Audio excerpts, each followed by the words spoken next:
अंचल में किभली भाव में शिल्प प्रतिष्ठा हो पार एक मेगा स्टील प्लांट हो पार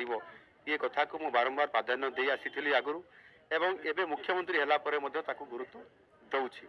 एवं से मु आगामी जो जनवरी मासर 28-29 तारीख रे जो आमर जो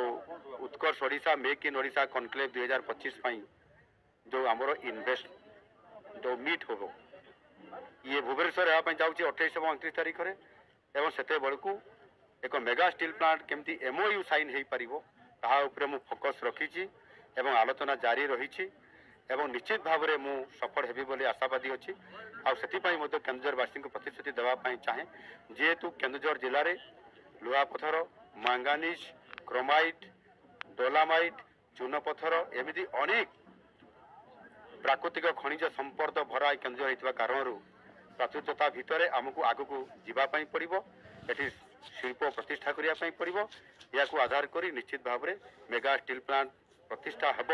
आ तार एमओयू साइन हेब या बेस करी निश्चित भाव में आज मोर लोक मानक प्रतिश्रुति देवाई चाहे जे केन्दुझर जिले में अतीतर जो दाबी थिला द्वितीय इस्पात कारखाना केन्दुझर रे हेब आउ ई अंचल रे हेब निश्चित भाव से मोर लोक मानक प्रतिश्रुति देवाई चाहूँगी यह निश्चित भाव में खूब कम दिन भितर करा